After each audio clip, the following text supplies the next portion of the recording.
Welcome back to Sunrise Daily. Well, we'll just go ahead and focus on the lead focus today on Sunrise Daily, which is the by-election in Ondo State. We're joined now by Mr. Oluwole Moneyin, who is a member of the People's Democratic Party in Ondo State. Thank you for coming out this morning. It's a pleasure to be here. Well, this was meant to fill a vacant seat in the House of Representatives, I believe. So what exactly transpired? Because we understand that the Independent Electoral Commission declared that election, the by-election, inconclusive. Is that the case, and what happened? What exactly the INEC have done is to follow the laid-down procedures. And simply because the elections were inconclusive, the results... So they were right in that? They were right, very, very right. Though attempts were made to submerge that, they were very, very right, because on that particular day, elections were expected to have been conducted freely, fairly, for a victor to have emerged. This is but attempts, Ilaje and Eseodo, in both in 22 wards. Ilaje has 12, Eseodo has 10. But unfortunately, efforts to do that were made by one of the parties involved. In fact, the party in power. How many parties were involved in this? There were 7 parties with 3 key actors here: the Labour Party, the PDP, and the APC. You can see from the outcome of the final results how it turned out.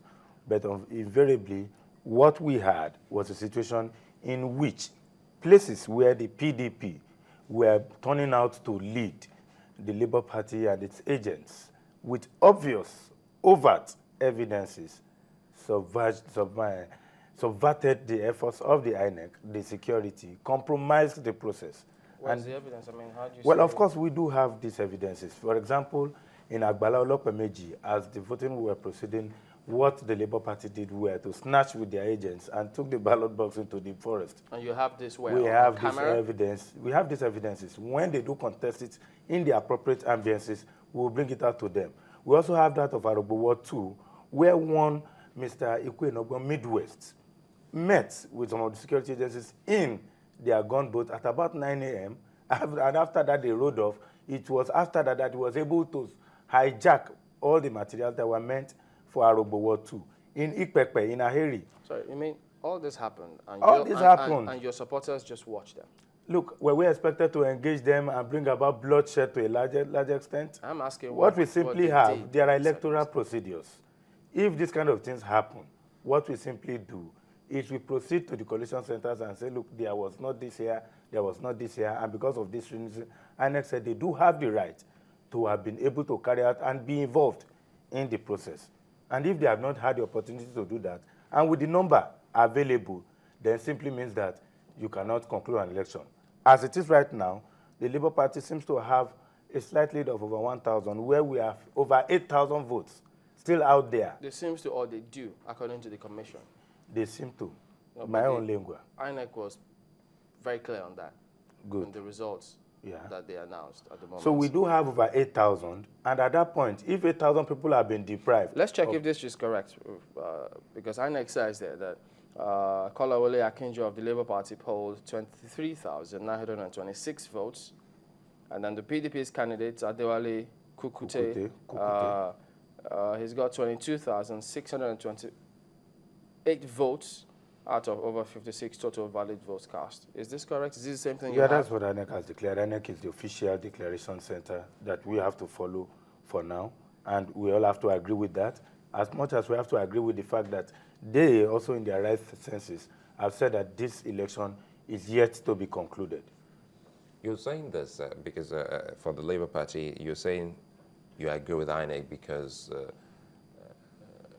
the local government, which they have termed their election, their votes as inconclusive, is a stronghold of the Labour Party. Which local government? And you know full well when the votes are counted. Can you try and rephrase what you are commenting? Yeah, that's what I'm saying. There are 2 local governments involved. 2 local governments involved. And in both local governments, the rerun will take place in various places where these things have occurred. So in Eseodo. Eseodo. Good. That's the base of the river. Good, that's the base of the river. Okay, Eseodo.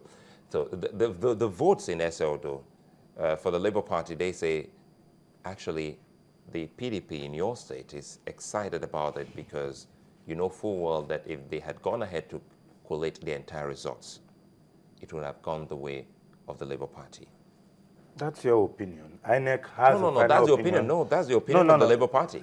Not in the Labour Party. No, the I'm Labour Party has a right. Yes. There are 7 parties here. No, I'm just trying to correct something. No, look, you said my opinion, and I said okay, no, okay, that's the okay. opinion You see, of the Labour Labour Party has a right out of 7, 1 all over 7, to say even the SCD can come here and tell you they actually won. But it is what the INEC says. They are the umpire. When we are through with this process, there's another process to follow. Which other process, please? Which is probably if there is any adjudication process to follow. These things are procedural. But when you are with the Labour Party, procedure is never necessary. Things are never done rightly. Nothing is actually done according to what is written in a book.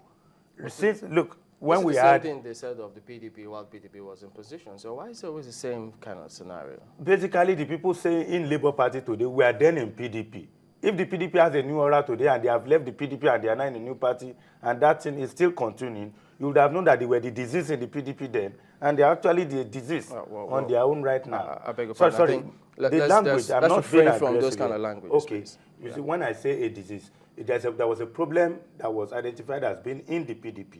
A disease is a problem. No, now basically... just a minute. You cannot refer to people. Okay, I'm not talking about people, I'm talking about the party right now.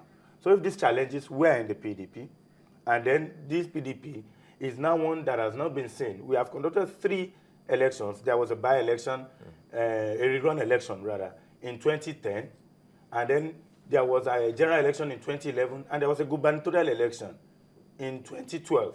In all this, certain anti-procedural issues kept coming up, and the only beneficiary, so to say, of all this violation of procedures has always been those that have been able to leave the old PDP. And you can see that the standpoint of the PDP has always been consistent with the procedures and with the standpoint of what society wanted. You know, looking at all of this, one wonders, because what we've seen, we still do see it, political parties that are the helm of affairs across any states, they automatically expect that when any election is held, be it by-election, local government election, they expect to win.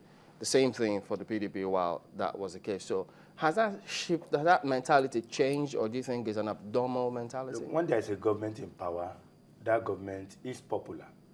If as it goes on, it gets more popular, it will be shown by the gaps in these electoral processes. It either does not say you'll be popular virtually throughout the state, or you may not be popular at all. I will take this instance. Prior to the beginning of this election, the governor relocated to Kitsikupa local government, which is a neighboring local government, to both Ondo and Ilaje. Anything wrong with that? And the point is this. When there was a by-election in Akoko land after the death of late Honorable Anota, he didn't move from Akure. He was popular. When there was a by-election in the neighboring Akure North for the House of Assembly, is it against he didn't move. Is it against he was popular. Is it against the electoral act? You get me? No, we are trying to get a point here. You get me? This movement down sent a signal. This is somebody who says that the security of that place was not safe. There were militants, you get me, and they moved down. And at that point in time, it also brings a security concern about the safety. We have seen situations in which people just drop down dead around the governor as it is. I don't get your point. Our point is this. If militants invaded that environment, what would we have said of a governor who does not take security seriously? That's hypothetical. It didn't happen. So how do we... Well, hypothetically, because we are hospitable and peaceful people that can be taken for fools. But basically, a popular governor will not get desperate to move so close and abandon the seat of government and every other means of governance in the state and bring it for over a month.